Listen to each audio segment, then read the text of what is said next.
Korean drama കണ്ടിട്ട് കുട്ടികൾ പേരൻസിനോട് എനിക്ക് കൊറിയ പോകണമെന്നും കൊറിയൻ ഭാഷ പഠിക്കണമെന്നൊക്കെ പറഞ്ഞ് പ്രശ്നമൊക്കെ ഉണ്ടാക്കുന്ന ഇതായിട്ട് പേരൻസ് പറയുകയും അങ്ങനെ കൗൺസിലിങ്ങിന് കൊണ്ടുവരികയൊക്കെ ചെയ്തിട്ടുണ്ട്. ഈ കാലഘട്ടത്തിൽ ഈ കൊറിയൻ ഡ്രാമ ഭയങ്കര അഡിക്റ്റഡ് ആയിപ്പോയ കുട്ടികളെ കാണാറുണ്ട്.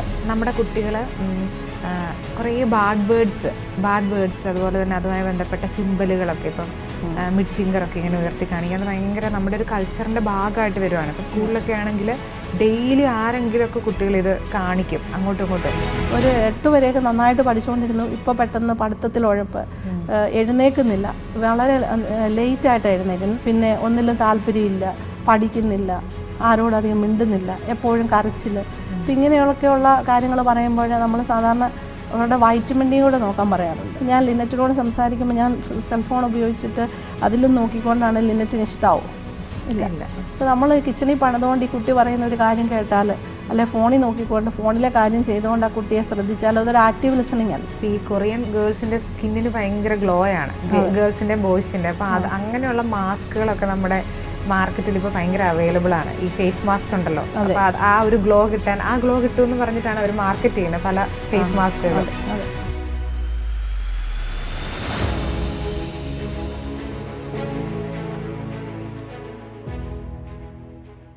നല്ല മനുഷ്യൻ തൻ്റെ ഹൃദയത്തിലെ നല്ല നിക്ഷേപത്തിൽ നിന്ന് നന്മ പുറപ്പെടുവിക്കുന്നു.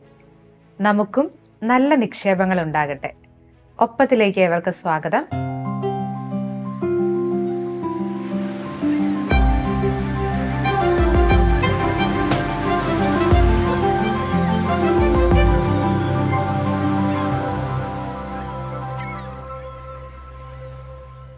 Sister welcome.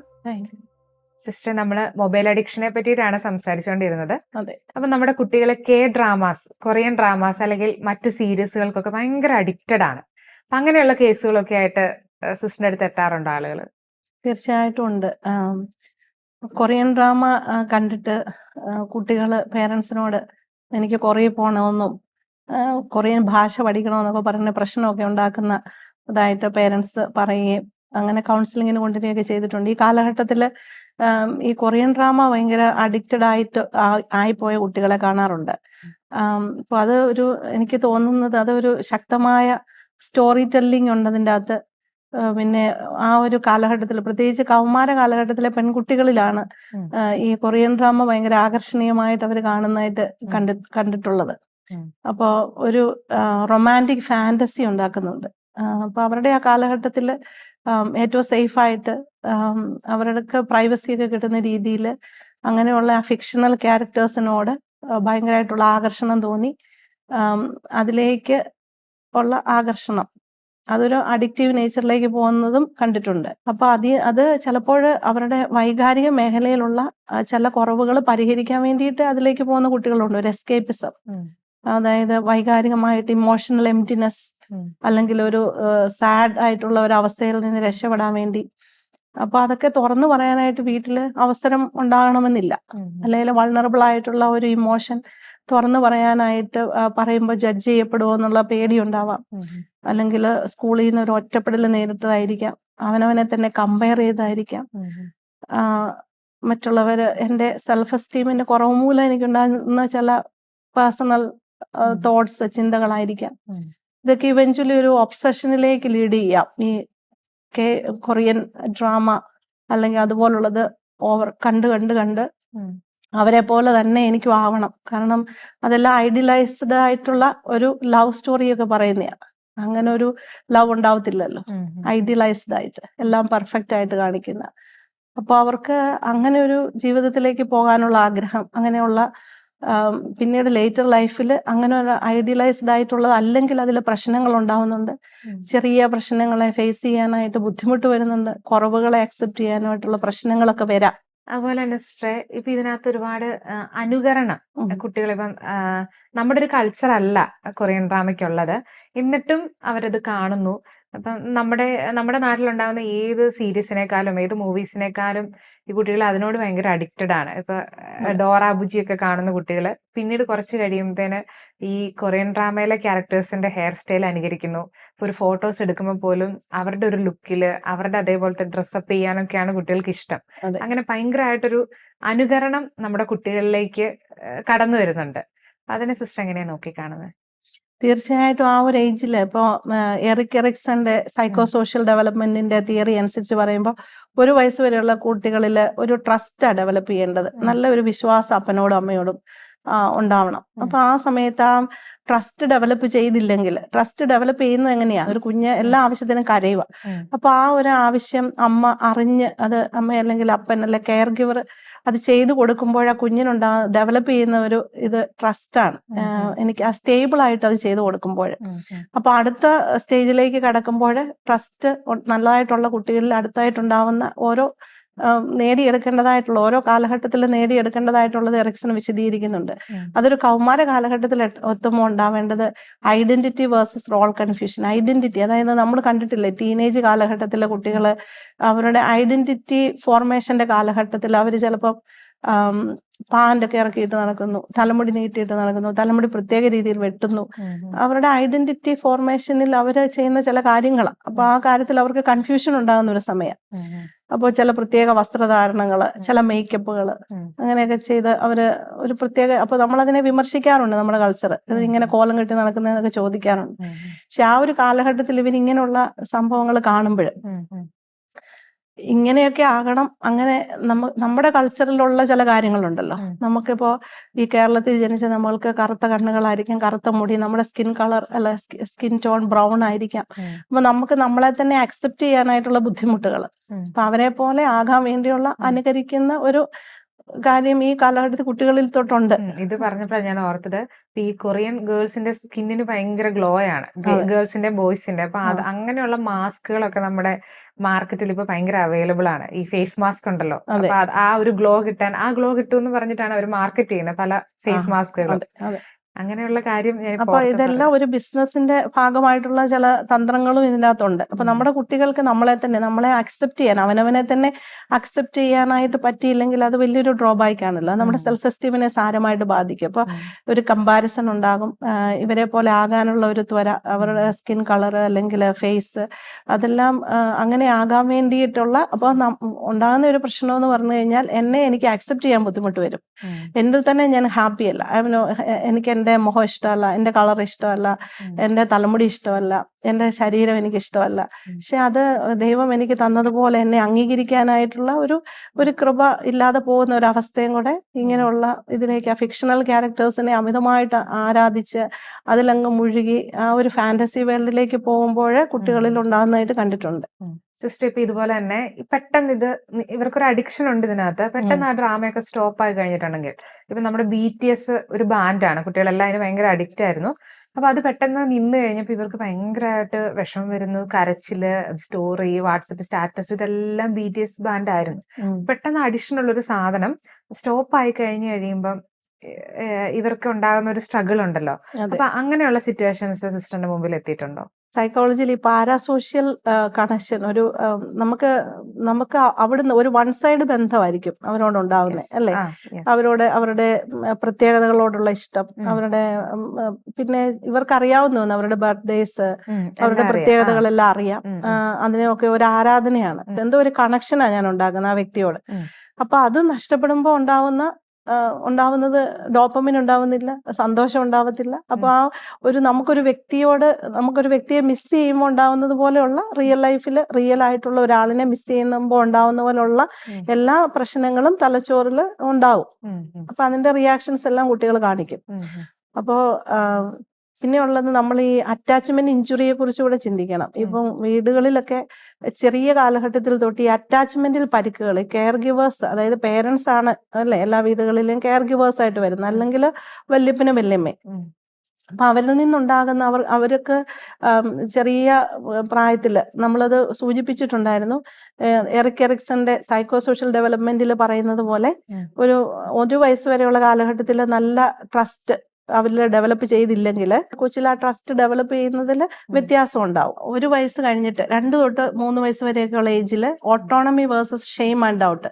ഓട്ടോണമി എന്ന് പറയുമ്പോൾ ഒരു ടോയ്ലറ്റ് ട്രെയിനിങ്ങിന്റെ കാലഘട്ടമാണ്. കുട്ടികളെ ടോയ്ലറ്റ് ട്രെയിനിങ്ങിന് നമ്മൾ പരിശീലിപ്പിക്കുന്ന കാലഘട്ടത്തിൽ ഈ കുട്ടി ബെഡ് വെറ്റ് ചെയ്തു അല്ലെങ്കിൽ അങ്ങനെയുള്ള എന്തെങ്കിലും ഒന്ന് സംഭവിച്ചാൽ ഇപ്പൊ നമ്മൾ പറയാം അയ്യേ നാണക്കേട്, ഇപ്പൊ എന്തോ ഈ ചെയ്തു വെച്ചേ, അല്ലെങ്കിൽ പോട്ടി ട്രെയിനിങ്ങിൽ അവിടെ ബാത്റൂമിൽ പോയില്ല, അയ്യോ ഇങ്ങനെ ഇട്ടോ അപ്പിയിട്ടോ, അവരെ ഷെയിമാക്കുക.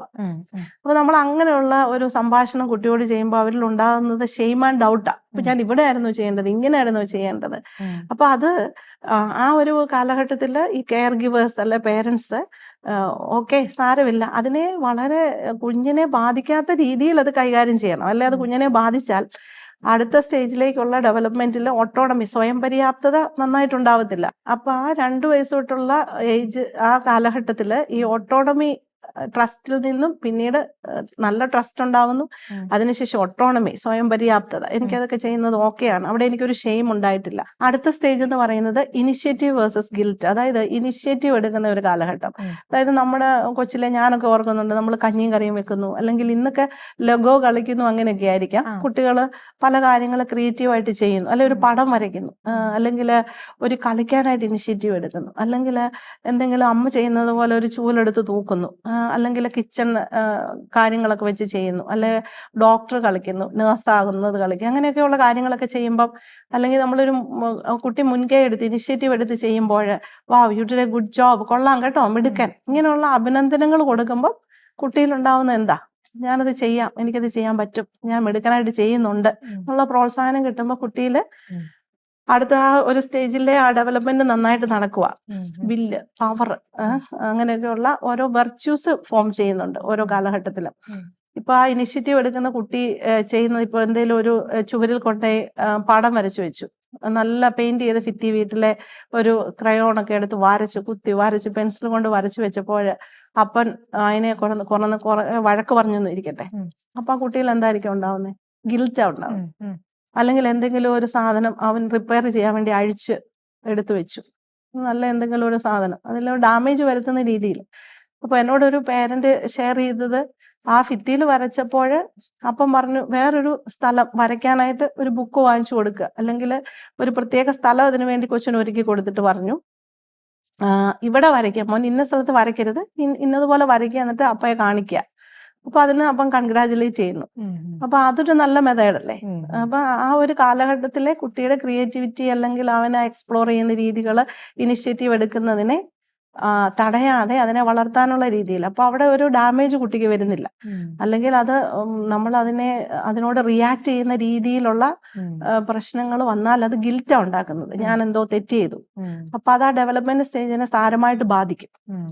പിന്നീടുള്ളത് ഇൻഡസ്ട്രി വേഴ്സസ് എന്ന് പറയുന്ന, ഇൻഡസ്ട്രി എന്ന് പറയുമ്പോൾ നമ്മൾ പഠിത്തത്തിലൊക്കെ കോമ്പിറ്റൻസ് ഉണ്ടാവുന്നത്, ഞാൻ നന്നായിട്ട് പഠിക്കുന്നു, കോമ്പീറ്റ് ചെയ്യാനായിട്ടുള്ള ഒരു കാലഘട്ടമാണ്.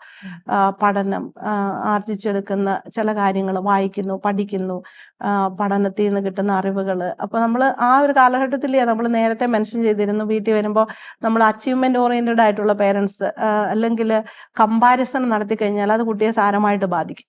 ഈ കമ്പാരിസൺ നന്നായിട്ടുണ്ട്, നമ്മുടെ ഉള്ളിലും ഉണ്ട്, നമ്മുടെ മക്കളിലേക്ക് നമ്മളത് പകരുന്നുണ്ട്. നമുക്കും ഇല്ലേ എല്ലാവരെയും പോലെ ആകണം, ഇന്ന വീട് ആ വീട്ടിലുള്ള സാഹചര്യങ്ങൾ പോലെ തന്നെ നമ്മുടെ വീട്ടിലും വേണം, അല്ലെങ്കിൽ അതെല്ലാ കാര്യത്തിലും മനുഷ്യന് കമ്പാരിസൺ ഉണ്ട്. അത് അത്ര ഹെൽത്തി അല്ല കമ്പയർ ചെയ്യുന്നത്. അപ്പൊ അത് കുട്ടികളോടാകുമ്പോൾ അവരുടെ തലച്ചോറ് വളർച്ച പ്രാപിച്ചുകൊണ്ടിരിക്കുന്നേ ഉള്ളൂ അല്ലേ. 21 വരെ, ആ ഏജ് വരെയും അത് വളർന്നുകൊണ്ടിരിക്കുകയാണെന്നാണ്.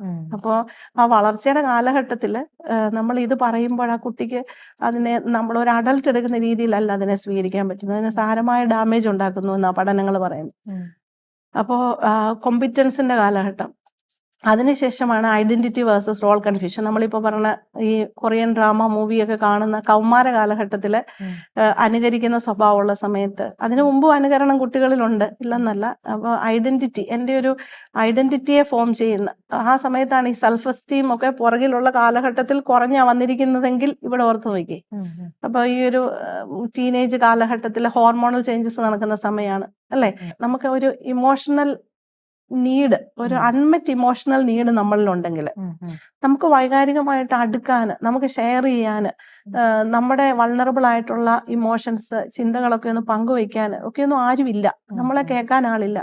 നമുക്ക് ആവശ്യത്തിന് ബാക്കിയെല്ലാം കിട്ടുന്നുണ്ട്, പക്ഷെ നമ്മുടെ വൈകാരിക മേഖലകളിൽ നമ്മൾ സീറോയ, നമുക്കൊന്നുമില്ല. നമുക്ക് ആ ഒരു മേഖല ഫുൾഫിൽ ചെയ്യപ്പെടുന്നേ ഇല്ലാത്ത ഒരു ടീനേജ് കുട്ടി. അപ്പൊ ഈ ഫിക്ഷണൽ ക്യാരക്ടറിനോട് ഭയങ്കര സ്നേഹമാകും, ഭയങ്കര അട്രാക്ഷൻ ആകും, അപ്പൊ ആ ആളെ അനുകരിക്കുന്നതാകും. അവിടുന്ന് കിട്ടുന്ന ഒരു സന്തോഷമുണ്ട്. നമ്മൾ പറഞ്ഞല്ലോ തലച്ചോറിലെ ഡോപ്പമിൻ, ഓക്സിറ്റോസിൻ എന്ന് പറയുന്ന കഡിൽ ഹോർമോൺ, സന്തോഷവും പ്ലഷർ ഹോർമോൺ ഡോപ്പമിൻ, ഇത് ഉണ്ടാകുന്നുണ്ട് ബ്രെയിനിൽ.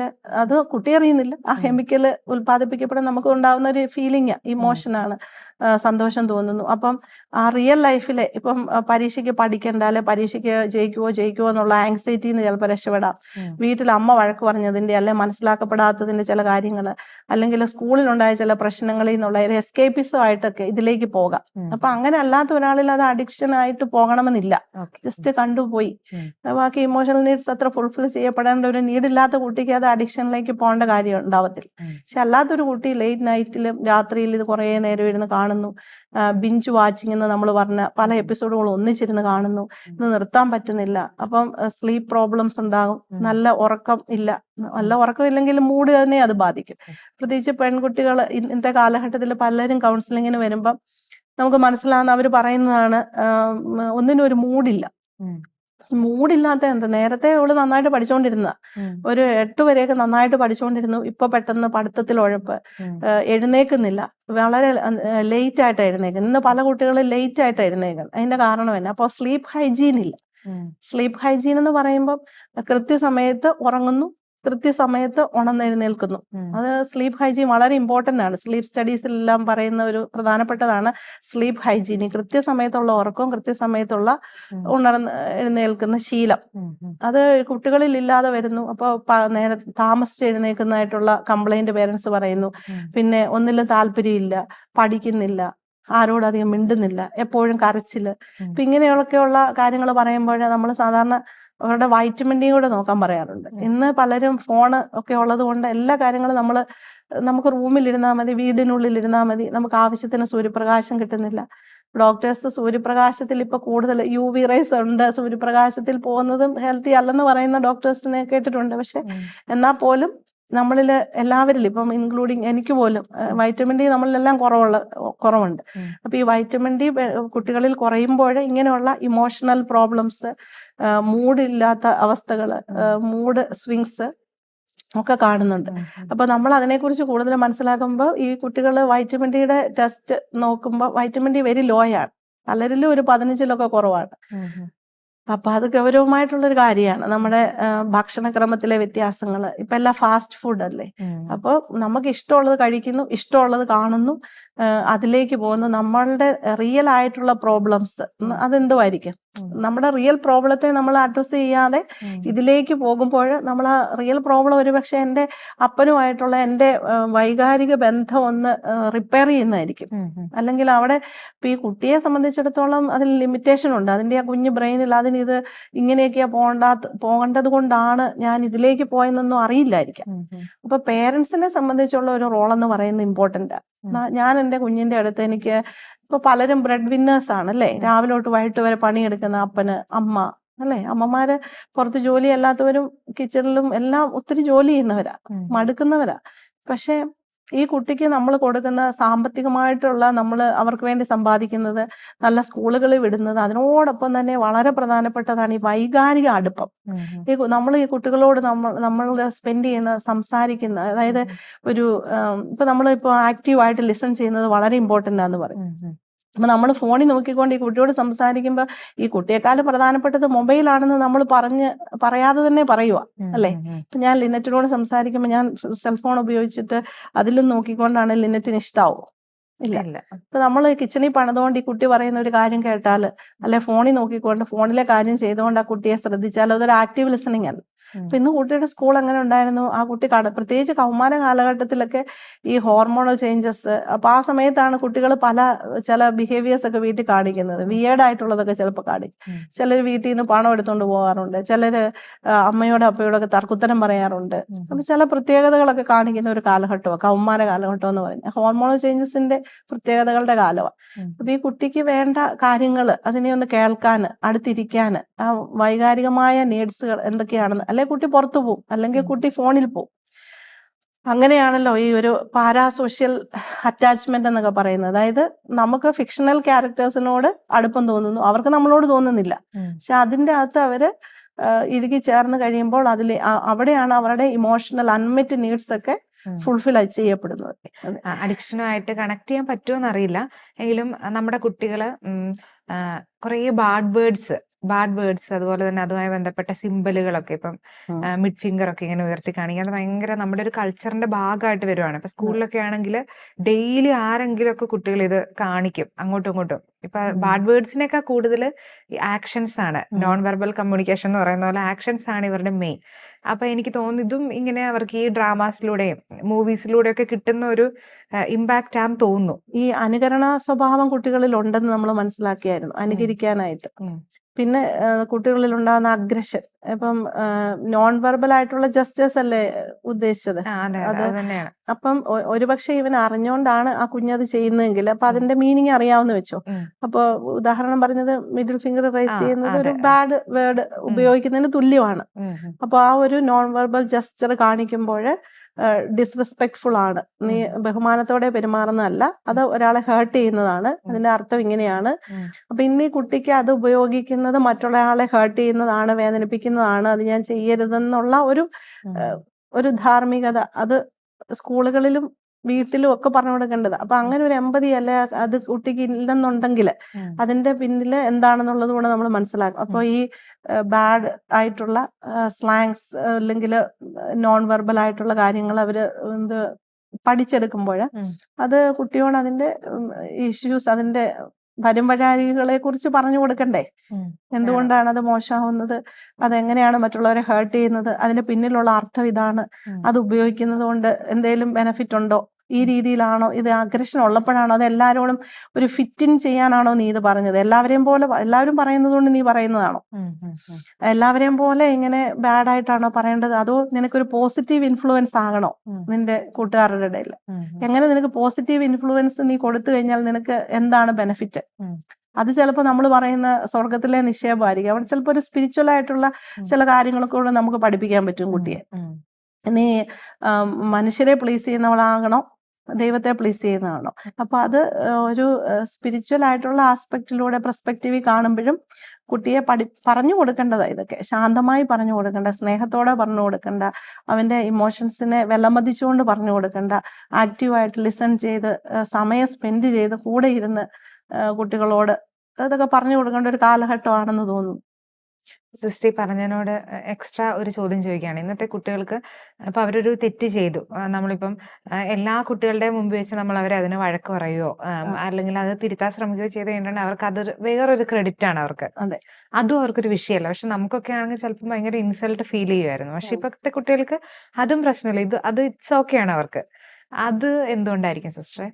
ഒന്ന് രണ്ട് കാര്യങ്ങൾ എനിക്ക് ഇവിടെ ഷെയർ ചെയ്യാൻ തോന്നുന്നത്, ചിലപ്പോ ആൺകുട്ടികൾ അത് അഫക്റ്റ് ചെയ്യാഞ്ഞിട്ടല്ല, അത് അവർ കാണിക്കുന്നുണ്ടായിരിക്കത്തില്ല ആ സമയത്ത്, അവർക്ക് അത് ബോൾഡായിട്ട് നിൽക്കുന്നതാണ് ആ സമയത്തെ അവരുടെ ഒരു അങ്ങനെ ആയിരിക്കണമെന്നായിരിക്കാം നമ്മുടെ ഈ ഒരു കൾച്ചറൽ നോമിൽ അവർ പഠിച്ചു വെച്ചിരിക്കുന്നത്. കാരണം ആൺകുട്ടികൾ കരയാൻ പാടില്ല, ബോൾഡായിട്ട് നിൽക്കണം. പക്ഷെ അവരുടെ ഉള്ളിൽ ആ പറഞ്ഞത് അപമാനമായിട്ട് ഫീൽ ചെയ്തിട്ടുണ്ടാവത്തില്ലേ? തീർച്ചയായിട്ടും ഉണ്ടാവും.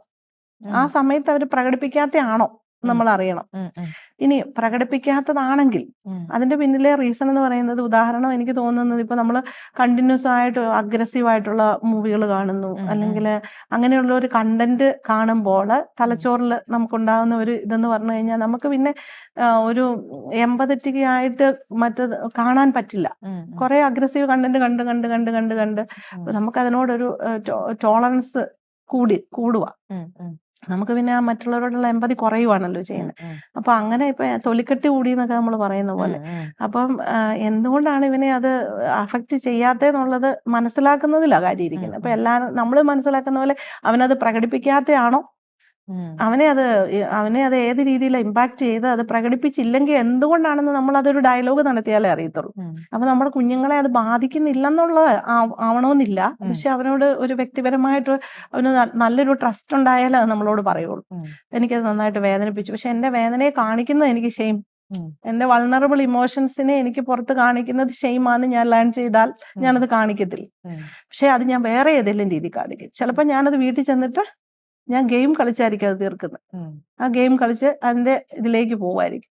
അല്ലെങ്കിൽ കൊറിയൻ ഡ്രാമ കണ്ടായിരിക്കും. പ്രത്യേകിച്ച് പെൺകുട്ടികളാണല്ലോ കൊറിയൻ ഡ്രാമ കാണുന്നത്. അപ്പൊ അവരുടെ ആ ഇമോഷണൽ പ്രോബ്ലംസിനെ, അല്ലെ അവർക്കുണ്ടായ ചില അപമാനത്തെ, അവർക്കുണ്ടായ ചില പെയിനെ ഡീൽ ചെയ്യാൻ വേണ്ടിയിട്ട് അവര് ഈ ഒരു ബിഹേവിയറിലേക്ക് പോകുന്നതും ആകാം. അപ്പൊ നമ്മളത് മനസ്സിലാക്കി ഒരു ഇൻഡിവിജ്വൽ കോൺവെർസേഷനിൽ അത് മനസ്സിലാകുന്നത്. അവർക്ക് ട്രസ്റ്റ് ഉണ്ടെങ്കിൽ അവരത് തുറന്നു പറയും. നമ്മുടെ ഇന്നത്തെ കുട്ടികൾ അങ്ങനെ ഒട്ടും ഇമോഷണലി നമ്പാണെന്ന് പറയാൻ പറ്റില്ല. പക്ഷെ അവരത് പുറത്ത് കാണിക്കാതിരിക്കുന്നത് മറ്റുള്ളവരുടെ മുമ്പിൽ എനിക്ക് സ്ട്രോങ് ആയിട്ട് നിൽക്കണമെന്നുള്ളതായിരിക്കും ഞാൻ ലേൺ ചെയ്ത് വെച്ചിരിക്കുന്നത്. അതുകൊണ്ടും ആകാം.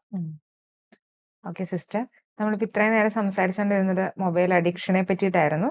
അപ്പൊ ഇവൻ ഏത് തരത്തിലുള്ള അഡിക്ഷൻ ആണെങ്കിലും അതിൽ ചെന്ന് ചാടാതിരിക്കുന്നതിനും അതിൽ നിന്ന് തിരിച്ചു പോരുന്നതിനുമുള്ള ഏറ്റവും വലിയ മാർഗം എന്ന് പറയുന്നത് ഒപ്പമായിരിക്കുക എന്നുള്ളതാണ്. അതിരുകളില്ലാത്ത ദൈവസ്നേഹത്തെ പറ്റി കുട്ടിക്ക് അറിവുണ്ടായിരിക്കുക. നമുക്ക് അപരന്റെ ഒപ്പമായിരിക്കാൻ സാധിക്കട്ടെ, അപരനെ കേൾക്കാൻ സാധിക്കട്ടെ. ഇന്നത്തെ എപ്പിസോഡ് ഇവിടെ തീരുകയാണ്. മറ്റു വിഷയമായിട്ട് അടുത്ത എപ്പിസോഡിൽ കാണാം. Thank you.